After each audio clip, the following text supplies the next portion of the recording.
Only Sky presents Failed States: How Conservative Enclaves Impoverish People and Shorten Their Lives, by Adam Lee.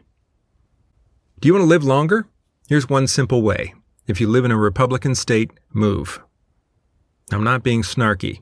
This is a dispassionate conclusion from the numbers. The data in a chart of life expectancy by state shows a striking trend. The top 10 states with the longest lifespans are bright blue.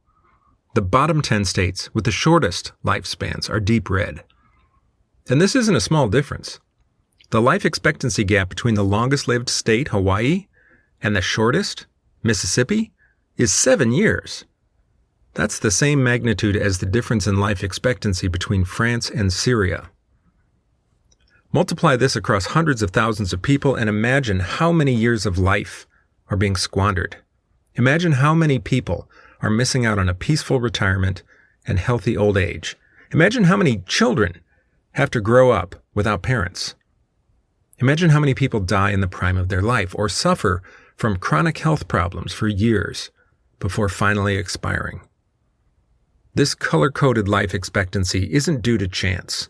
It's a consequence of the laws and policies that prevail in red states versus blue states.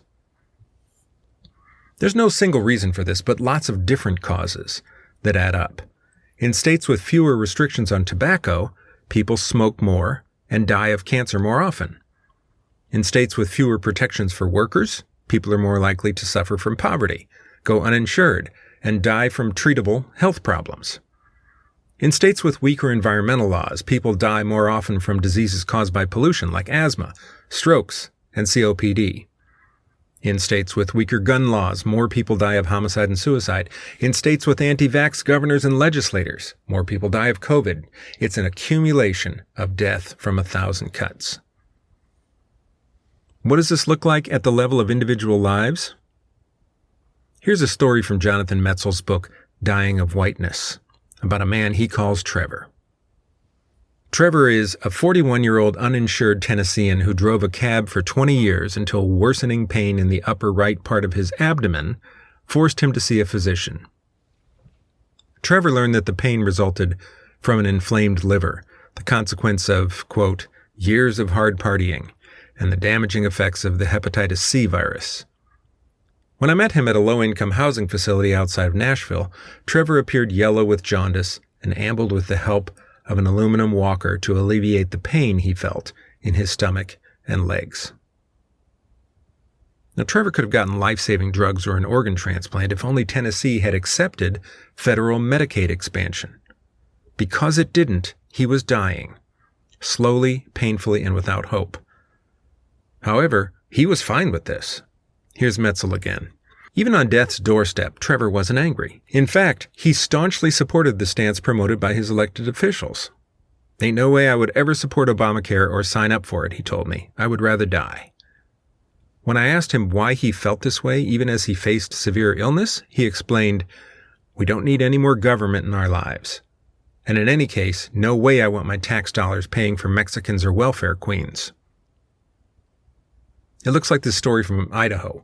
A 29-year-old mother who died the day after Christmas when her 2-year-old son reached into her purse where she kept her handgun and accidentally pulled the trigger and shot her in the head. Here's the boy's grandfather. "My son is doing terrible," Rutledge said. "He has a 2-year-old boy right now who doesn't know where his mom is, and he'll have to explain why his mom isn't coming home. And then later on in his life, as he questions it more, he'll again have to explain what happened, so we'll have to relive this several times over.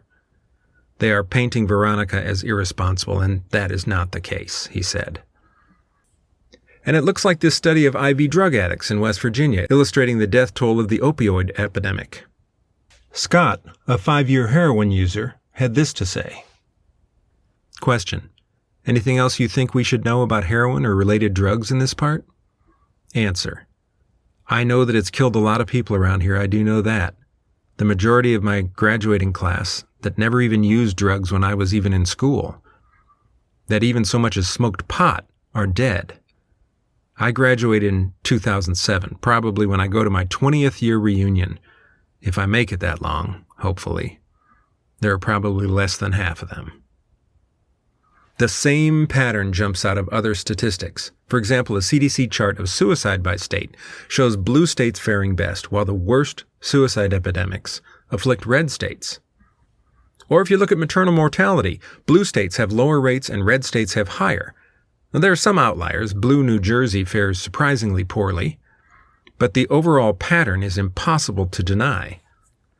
Now that the courts have taken away protections for abortion, red states are already setting about cutting off women's access to all kinds of health care, so this gap is going to widen dramatically. If you look at a list of states by GDP and sort per capita, the same pattern emerges yet again. The top 5 richest states are New York, Massachusetts, Washington, California, and Connecticut. Because GDP is an average, this isn't necessarily a measure of equality, but it is a measure of productivity and economic strength. If free market dogmas were correct, then the reddest states with the least regulation, the weakest unions, and the fewest worker protections, in other words, the most freedom, should top the list. They should be oases of prosperity, thriving at the expense of overregulated blue states. Instead, the opposite holds true. If you drill down to the county level, the gap becomes even more dramatic. According to an analysis by the Brookings Institution, the counties that voted for Joe Biden in 2020 make up 70% of America's GDP.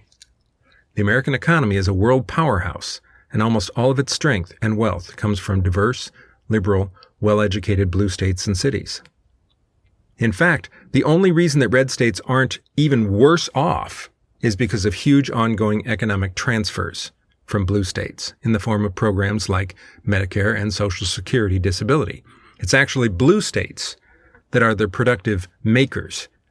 They pay more in federal taxes than they get back in federal spending, whereas the red states are the takers that are propped up by these transfer payments. The wealth gap matters to more than just living standards. It can literally be deadly. States with underfunded schools, decaying infrastructure, and uneducated workforces, in short, states that refuse to invest in the future, are bleeding jobs. Chronic unemployment produces feelings of hopelessness, meaninglessness, and the loss of dignity that comes from being unable to provide. To cope with this psychic damage, people turn to self-destructive behaviors. They die at higher rates from all causes, especially suicide, drug overdoses, and alcoholism. Researchers call these deaths of despair. Brian Alexander's recent account of a hospital in Bryan, a small town in Ohio's northeast corner, offers a glimpse into how destructive anomie can be. Particularly noteworthy is Alexander's discussion of Keith Swihart, who experiences the worst outcomes from uncontrolled diabetes, including blindness and amputation.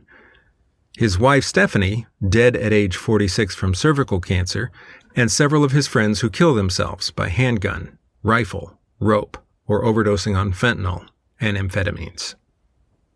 These deaths aren't a natural disaster, nor are they an impersonal working out of historical forces for which no one bears the blame. They happen because red state voters and legislators choose to pursue culture war issues at the expense of their own health and lives.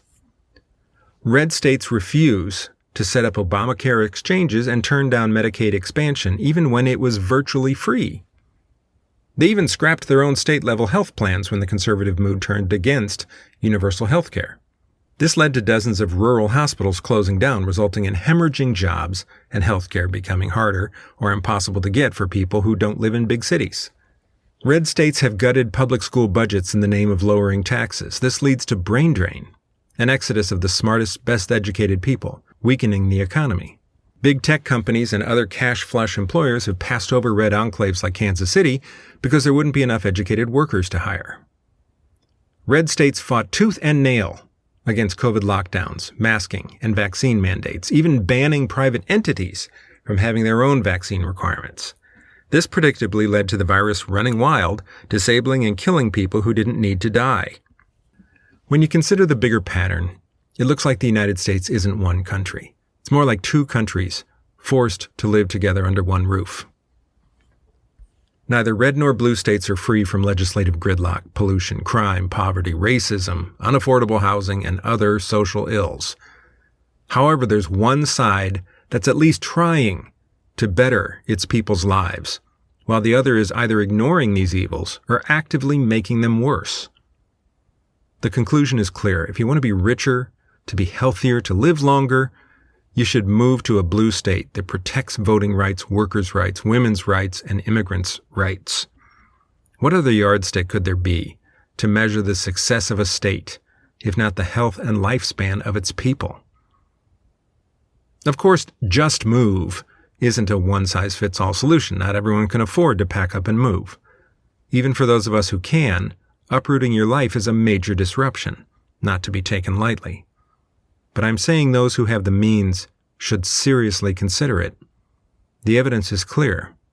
Living in a red state is hazardous to your health. This is a production of Only Sky Media, exploring the whole human experience from a secular perspective. Like and subscribe to see more content like this, and visit us online at onlysky.media. Thanks.